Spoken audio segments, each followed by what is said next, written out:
Yo, how's it going, everybody? In today's video, I got a rapid fire rogue for you all.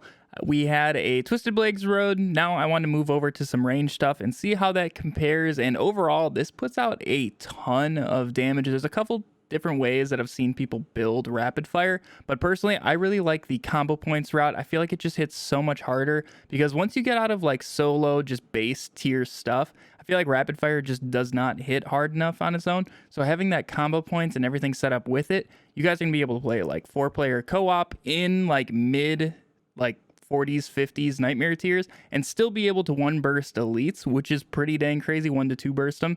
And that's why I personally really like the combo points route and why I think that's the way to go with this setup. I feel like rapid fire is a nice, safe route if you guys are trying to move up your nightmare tiers. You can keep your distance and overall just one burst most of the enemies you guys are seeing and just be able to stay safe and prevent yourself from getting one tapped like rogues usually end up doing. But I stream almost every single day over on Twitch. That's where we make these builds, so hopefully I'll see you guys over there. Also consider subscribing for more Diablo 4 builds. But let's go ahead and jump right into this build. Now let's go over our skills and skill tree first. So the skills that we're going to be running is Shadow Step. This is basically a must. It's one of your best unstoppable skills in the game.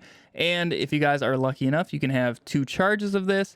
And then I like to run Dash for more mobility and escapability. With this build, you guys are going to have to play very hit and run, so the Dash helps out a lot. Shadow Imbue, Rapid Fire struggles a little bit with the ad clear, and this definitely makes up for it. Rapid Fire will have the single target, and adding this to it, you guys will be able to wipe whole hordes in just like one burst.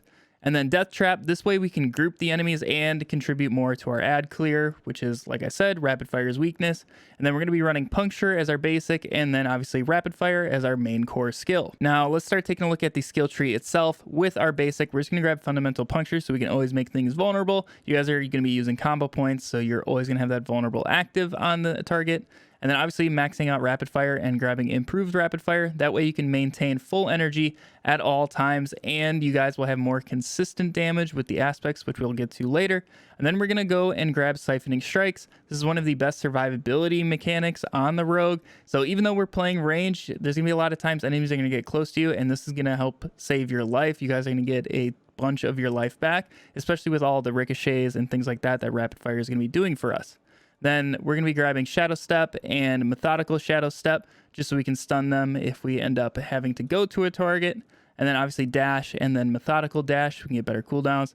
Our other passives in this area is Weapon Mastery. Crossbow is going to be our weapon, so that's a ton of extra crit damage. If you guys can find this on your amulet as well, you can double that, which is really cool. And then we're going to grab Concussive, Trick Attacks, and then also Rapid Gambits. And moving down, we're just going to do the base Dark Shroud. Now, this isn't actually something we're going to put on our hotbar, but we're going to be getting Dark Shrouds from our aspects. So we're going to go ahead and grab the Countering Dark Shrouds so you guys can get that increased crit strike chance. And we also have a way of potentially keeping up the Dark Shrouds longer. Then we're going to max out Exploit and Malice. Then moving down, we're going to max out Shadow Imbuement. I have +4 on here from my gear. And then we're also going to be grabbing Mixed Shadow Imbuement all the way up at the top. Moving on down, we're going to max out our Death Trap and then Trap Mastery so we get that increased critical strike chance after we use that Death Trap, which is very huge. And then also we're going to be grabbing Innervation here just so we can make sure we stay at full energy no matter what is going on. And then also we're going to be grabbing Haste so we can get to that movement speed. You're never really going to drop below that maximum 50% maximum energy for the attack speed, but this is purely just for the movement speed and making sure you guys can keep your distance from the enemies. And then for our key passive, we're going to grab Precision. This helps us do a ton of extra damage. Now taking a look over at our gear, I'm going to start with the aspects and then go back through for our different passives and things like that on the gears. But just starting with the aspects, on the helmet, I like to run Critical Strikes with Marksman skills, have a chance to create a free Dark Shroud Shadow, so that's why we're spec'd into that in our skill tree. You guys are going to be able to stack this up very quickly. And then basic skills grant 20% damage reduction. We're using combo points, we're always going to be casting that out, and we're always going to have that 20% damage reduction. And then Lucky Hit, dealing direct damage to vulnerable enemy, has a chance to daze them. This is going to help you guys out a ton because this is going to stop them and just CC them so you guys can be much more survivable in these later tiers because these enemies are going to hurt a lot. So if you can just knock them down and obviously combine that with your skill tree, they're never really going to be able to attack you. And then I like to run Temerity just for that barrier. If you guys have siphoning strikes going or your potions, you're going to be able to get that barrier. And then right now I have the Pentient Greaves on for that frost trail.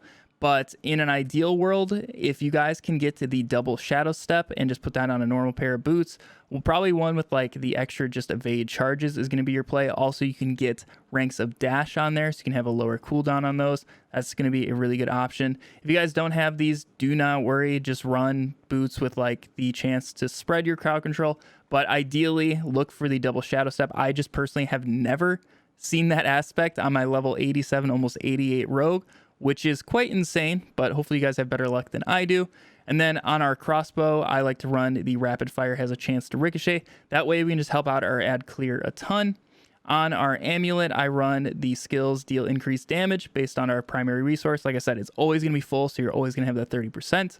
And then attacking enemies with a basic skill increases the damage of our core skills. We're using combo points, so that's going to stack together very nicely. And on our other one, critical strikes with our core skills increase our attack speed. That way we can stack up our combo points quicker and get out more rapid fire shots. And then on our swords, I like to run the crit chance against injured and also crowd control duration while you're healthy. And then I'm running the condemnation just because, like I said, we are using the combo points. This is going to be a big bonus to our damage and make stacking those combo points a lot easier in a lot of scenarios. You can be quicker and waste less time standing still. So now going back through the armors, just to take a peek at the passives. On the helmet, look for +4 into shadow imbuement. Also, maximum life and cooldown are great, so you can just be spamming those imbuments and your death trap. And then as we move down on just like your armor, normal armor pieces, just look for damage reduction. Your simple armor stats are always the play, maximum life where you can. And then on the gloves, look +4 into rapid fire. Also, you can get trap skill cooldowns, which is great for a death trap. Obviously, crit chance. And also you can do crit damage with imbued skills, which is nice for our shadow imbuement. And then on our boots, like I said, look for dash if you're not using the unique boots. Also, movement speed, just based on there, is very helpful. And then on our amulet, I like to run 3 into the X-Plate. Also, like I said earlier, if you can get 3 into a weapon mastery, that's a really good one. And then you get cooldown reduction and crowd control duration are really good options. And then on our rings, crit chance, crit damage, vulnerable damage. And then I like to run maximum life just to increase my survivability as a rogue. And then I just put that on both. And then on our crossbow, crit damage, vulnerable damage, all stats dex is basically as good as you can get. Just make sure you're looking for the higher vulnerable damage intrinsic crossbows, which are going to be like base 40 and then up to 60 once you upgrade them. And then on your swords, same thing, dex, all stats, vulnerable, crit damage, basically going to be your go-to. Now I did just want to touch on the combo point stuff once again. I have tried the preparation route just for spamming more death traps and more of our abilities, and I like that for solo base tier stuff.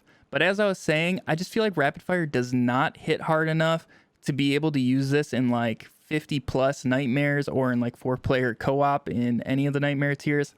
You just end up shooting for way too long. I like getting the 3 basics out and then just one bursting pretty much anything I look at, which is why I run the combo points. I have tried both, and this is just personally my favorite. Now, as always with these build videos, the Paragon Tree is going to be very different per person depending on what level you are and things. So I'm just going to touch over the legendary nodes that I grabbed and also the glyphs that we're using. So starting off with the legendary nodes, cheap shot, we deal increased damage for each crowd control enemy that's near us. We're going to be able to daze and knock things down all the time, so if we're near them, it's going to be free damage there. Also, whenever you deal damage to a vulnerable enemy, they gain stacking increased damage, so that's for free. Over here, I have non-damage combo points bonuses are increased by 33%. So what this means is our arrows that rapid fire shoots is going to go up, which is extra damage. From combo points, we're basically going to double our arrows along with dealing about 40% more damage per arrow. So that's just a ton of extra free damage with the combo points. Then up here, I have Deadly Ambush, and then also No Witnesses. And then really quick, looking at our glyphs, I have the Chip glyph up here. Moving down, I have Exploit. This one's obviously one of the first ones you're going to want to grab. And this way you guys can have that free vulnerable whenever you first damage an enemy. And then I also have combat for the increased crit damage. I will have this exact layout in the build link down in the description, so if you're curious about my exact pathing and what I'm doing here, make sure you guys check that out. But overall, I think rapid fire is a very strong option on rogue. I personally like it better than pen shot. I just feel like its single target damage is so good, and also you can get very good ad clear once you get the shadow imbuements, death traps, and all that stacking up.